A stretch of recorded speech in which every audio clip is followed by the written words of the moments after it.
I don't know about you, but I enjoy always watching I think it's on Channel 27, it's PBS. They put on the Iowa State high school basketball championships. And I don't know, there's just something about, even if I haven't followed a team during the year, which I don't usually, it's just that when they get to the high school championship level, it just seems like it's really good play, and it's fun to watch.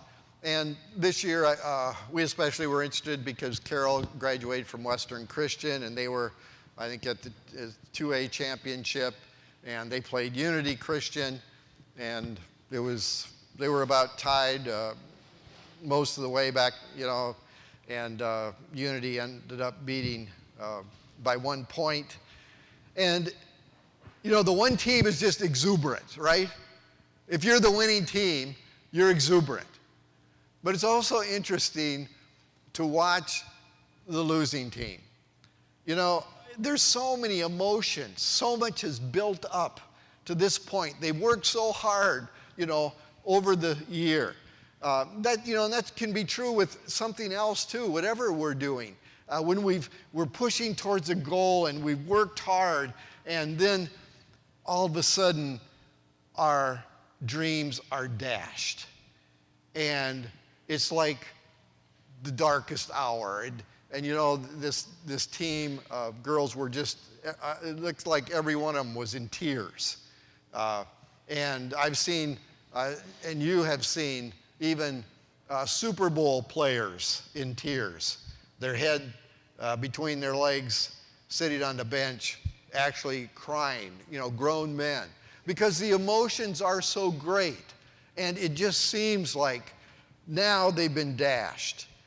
And this must have been some of that feeling that was going on in God's people, those who were following Jesus, and those who were actually, some following him for totally wrong reasons, but had all kinds of hopes and dreams.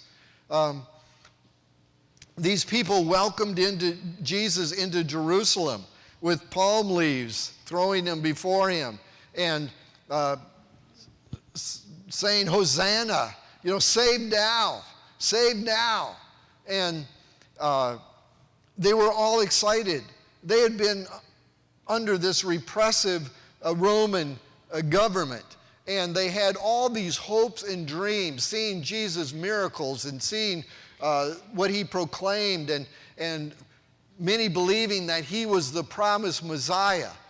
And then their hopes are dashed when Jesus doesn't fulfill what they thought he should fulfill. The God of the upper story created the lower story so that he could come down with us and have a relationship with us. And in the vastness of the universe, God created this beautiful garden. And this garden was where God dwelt with the people that he had created, Adam and Eve. And you can read about it, and most of you have in the first few chapters of Genesis. But man went against God's plan. They disobeyed God, and sin entered into mankind. And that beautiful relationship with God in the garden was broken. And God escorted them out of his garden. And yet, God had a plan to save them. Already then, he had a plan to bring back a way for his people to be restored into a relationship with him. God never wanted to be separated from mankind. And so he provided a way back. And God put a plan of reconciliation in place, a plan that he's been unfolding throughout history. So this morning, we're going to look at God's plan to provide a way back to God. It appeared to the people at first, that Palm Sunday, that the plan was for Jesus to deliver them from Roman dominance. The Jews longed for Messiah who would lead them to the good old days. You know, we always have these good old days that we look back on. Well, some of them weren't so good when the kings ruled Israel. They had some pretty wicked kings, as we have already seen in past weeks. But that was their plan. God's plan was much bigger than their plan. And God's ways are higher than our ways. It was God's plan that Jesus die in the place of his people, and not his plan to deliver them from Roman oppression, not to set up an immediate kingdom rule like David or Solomon. Now, this was a huge disappointment, and many no longer believed in him, and others were just angry and confused. And it was still hard for many to accept. But even the betrayal of Jesus by Judas was part of God's plan, his sovereign plan. And Judas betrays him, and Jesus makes that plain that he would betray him at the Passover meal. Matthew 26 tells us, then one of the 12, begin with verse 14, the one called Judas Iscariot, went to the chief priests and asked, what are you willing to give me if I deliver him over to you? So they counted out for him 30 pieces of silver. From then on, Judas watched for an opportunity to hand him over. And it didn't take long for Judas to see his chance. He knew where Jesus often went to pray with his disciples, and he knew where they were that night, and he comes and betrays Jesus with a kiss. And the Jewish authorities and the Roman soldiers arrested him. Now, there were 6 trials of Jesus. You might call them parts of trials, but in a sense they were each a trial. And under Jewish law, there were 3 trials. Jesus is first taken to Annas. The 6 trials are recorded in the combined record of Matthew, Mark, Luke, and John. And in John chapter 18, we read, then the detachment of soldiers with its commander and Jewish officials arrested Jesus. They bound him and brought him first to Annas, who was the father-in-law of Caiaphas, the high priest that year. Caiaphas was the one who had advised the Jewish leaders that it would be good if one man died for the people. And then in verse 14 of Mark, we read this. Then Annas sent him bound to Caiaphas, the high priest. And Mark 14:55 records the chief priests and the whole Sanhedrin were looking for evidence against Jesus so that they could put him to death, but they did not find any. Many testified falsely against him, but their statements did not agree.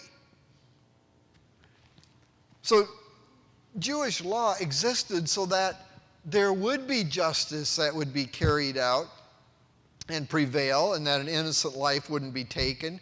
But in the case of Jesus, no man was ever more innocent and more unjustly tried. 3 of the trials were Jewish and 3 trials were Roman. And because the Jews were not allowed to administer capital punishment, they went to the Roman authorities. This explains why Jesus was not stoned, but rather crucified. And then the Jews took their legal instruction from the Old Testament as interpreted in the Talmud. So clearly, the trials were unjust even by their own laws. It was illegal under their law to arrest anyone for a capital offense at night. And yet, they arrested Jesus at night. And no Jewish trial could be held at night, and none could be held before a single individual. But Jesus was tried twice, between 2 and 6 a.m., by Annas, a former priest, and by Caiaphas, the high priest. And in the third trial, Jesus was tried by the Sanhedrin that had to vote, according to their rules, one at a time, the youngest first. Instead, they all voted simultaneously, according to the Scriptures. Jesus, the Lamb of God, refused to defend himself against all these trumped-up charges. Innocent and blameless, he allowed them to frame him. At one point, the high priest asked Jesus if he is the Messiah. And Jesus responds by saying, "From now on, he will be sitting at the right hand of God in heaven." At this, the high priest charges him with blasphemy. And the Jewish teachers and elders, they begin to hit him, and they begin to spit on him. It's the beginning of the end. In order to kill him legally, they had to get the approval of the Roman government. They didn't have that authority under Rome. And so they take him to Pilate. And here we see 3 additional trials under Roman law. "Are you king of the Jews?" asked Pilate. "You have said so," Jesus replied. The chief priests accused him of many things. So again Pilate asked, "Aren't you going to answer? See how many things they are accusing you of?" But Jesus still made no reply, and Pilate was amazed. Pilate said several times he could find no basis for the charges brought against Jesus. But the chief priests accused Jesus of stirring up the people and starting in Galilee all the way to Jerusalem. And when Pilate heard this, Pilate asked if he was a Galilean. We read this in Luke 23. We begin with verse 6. On hearing this, Pilate asked him if the man was a Galilean. And when he learned that Jesus was under Herod's jurisdiction, he sent him to Herod, who was also in Jerusalem at the time.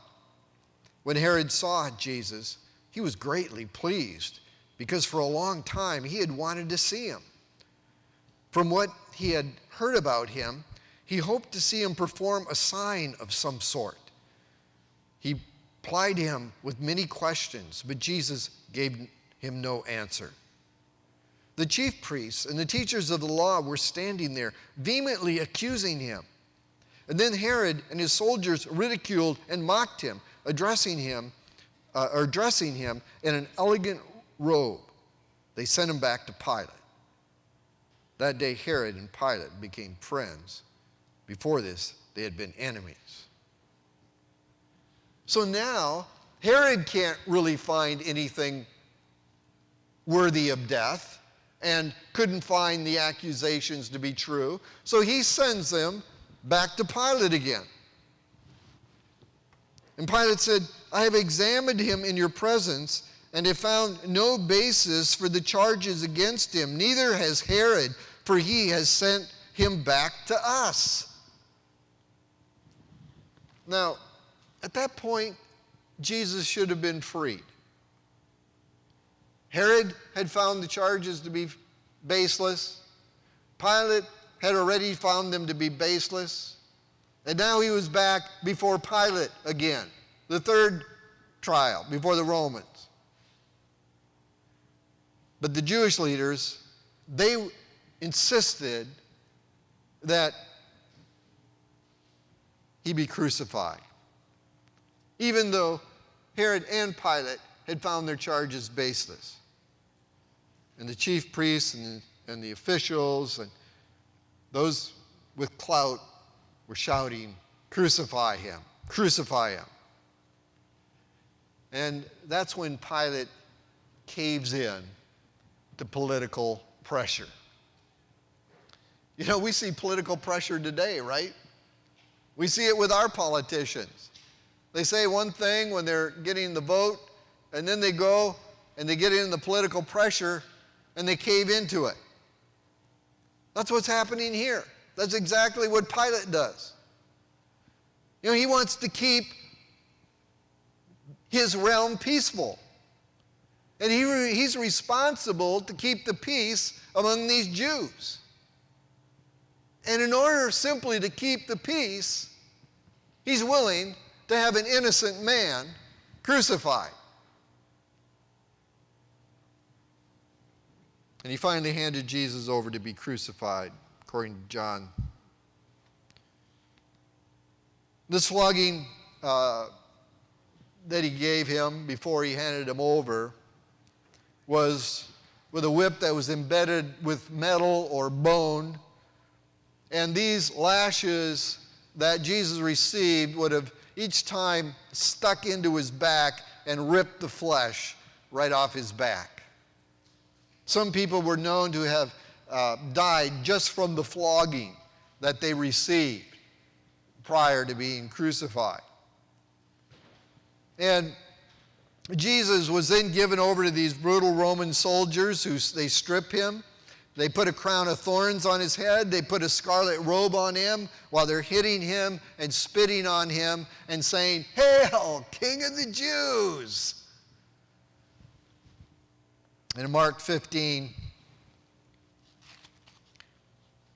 we read, beginning with verse 20, "And when they had mocked him, they took off the purple robe and put his clothes on him. Then they led him out to crucify him.